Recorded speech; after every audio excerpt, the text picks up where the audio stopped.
Dia adalah wanita paling tenang yang pernah saya temui. Malah menarik sebuah troli, memutar, dan menurunkan posisi kepala Dagini. Memakai sarung tangan, lalu mengambil sebuah pisau, mengangkat tangannya. Tapi gadis tidak berkedip sama sekali. Malah sangat kaget. Dia meratapi pisau kecilnya, meletakkan kembali pisaunya dan mengganti pisau besar. Lalu langsung menebas gadis ini. Tapi gadis ini masih tidak bergerak. Malah bingung. Dia bertanya, mengapa dia tidak takut? Ternyata, nama gadis ini Dagini. Saat dia menunggu seseorang di stasiun, tiba-tiba dia disemprot seseorang, membuatnya pingsan. Dia sempat melihat seseorang. Orang itu adalah fansnya. Dia Gotham, dia buta. Bahkan jika dia sudah mati, Gotham akan menemukannya dalam 7 hari, dan menangkap Mala. Bulan ini Mala sudah membunuh lebih dari 50 wanita. Dia merasa tertantang. Dia tidak suka ditantang. Bagaimana seorang buta bisa menemukannya? Mala pun meletakkan pisaunya, dan membiarkan Dagini hidup beberapa hari. Kemudian, di pom bensin Mala melihat seorang gadis yang sedang menunggu mobil. Dia membuat gadis itu pingsan, lalu membawanya ke ruangan eksekusi, dan menguncinya. Mala mengambil pisau. Dagini kaget dan ketakutan. Mala berkata kepada Dagini, bila dalam 7 hari Gotham tidak menemukannya, maka kepalanya akan menjadi kado Gotham. Hari kedua, tubuh gadis itu ditemukan di tepi lembah, tapi polisi tidak menemukan jejak apapun. Gotham mencoba mencium aroma tubuhnya. Itu bukan tubuh Dagini. Malah di sini, dia sedang mencari korban berikutnya. Tapi gadis ini melihat garasi mobilnya kosong. Gadis ini curiga, lalu menyerahkan anjing ini dari jendela, dan pergi begitu saja. Malah merasa kesal, merencanakan sesuatu. Suatu malam, Mala mengikuti gadis ini, dan menusuknya beberapa kali. Gadis ini tidak bergerak lagi. Mala memasukkan tubuhnya ke mobil, dan membawanya ke ruang eksekusi. Mala menebas kepalanya.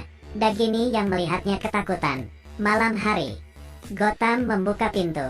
Tiba-tiba tubuh mayat itu di depan pintunya. Dia mengerti, psikopat itu ingin menakutinya. Mala kembali. Dia mengganti rantai yang lebih panjang, agar Dagini dapat leluasa ke toilet. Setelah Mala pergi, Dagini melihat seorang wanita tua. Dia adalah ibu asuh Mala. Ternyata, saat kecil dia sering memukul Mala. Mala menjadi trauma, dan membuatnya seperti sekarang, di tempat Gotham. Karena dia melihat 2 tubuh mayat, dia pun menemukan petunjuk.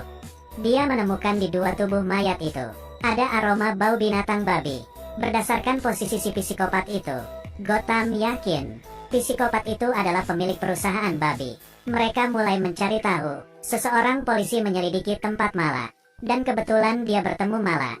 Polisi yang tidak curiga disuntik hingga pingsan. Mala membawanya ke ruangan eksekusi, menarik troli pisau, mengambil 1 pisau. Dagini menangis di pojok. Waktu tersisa hanya 2 hari. Mala yang kesal mendatangi rumah Gotham.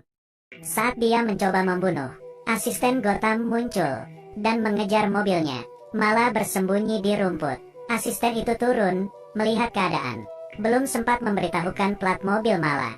Mala langsung menusuk perutnya, lalu merampas HP-nya.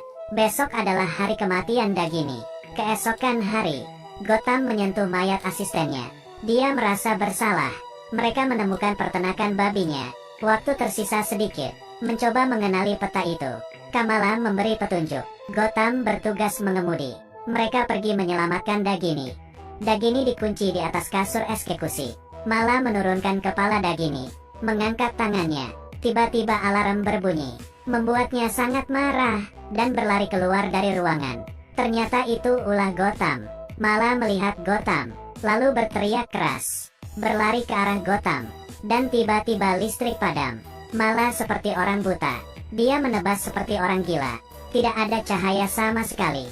Dia seperti Gotham, menjadi buta, dan tidak berhenti berteriak. Gotham tepat berada di belakangnya. Tiba-tiba muncul, menyetrumnya hingga pingsan, lalu mengeluarkan borgol, dan mengunci kakinya.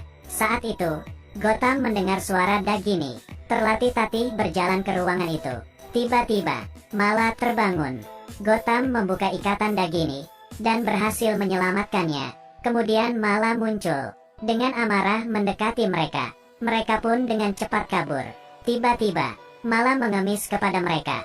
Jangan tinggalkan dia sendiri. Dagini terhenti dan merasa kasihan. Ternyata malah membunuh gadis-gadis itu. Karena dari kecil dia selalu dihukum oleh ibu asuhnya, membuatnya trauma saat dewasa. Setiap dia membunuh, dia akan meminta ibu asuhnya untuk menghukumnya. Jadi dia menggunakan alasan membunuh agar melimpahkan dosanya ke ibu asuhnya, kemudian meminta pengampunan. Malah menganggap Dagini adalah ibu asuhnya. Dia ingin Dagini menghukumnya sekali, tapi Dagini tidak melakukannya. Dia malah meninggalkan kunci borgol. Mereka pun berbalik dan keluar. Saat Mala mengejar keluar, mereka sudah pergi, meninggalkan dia sendiri. Saat Mala melihat Dagini muncul di TV, dia merasa terhina. Mala memakai kerudung merah, menutup matanya, bunuh diri, melompat dari jurang. Dan film pun berakhir. Walaupun ceritanya gila, tapi masih logika. Semua ada alasannya.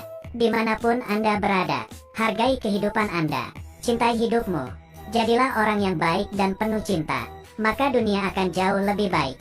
Baiklah, saya Lao Lei. Kita jumpa lain waktu.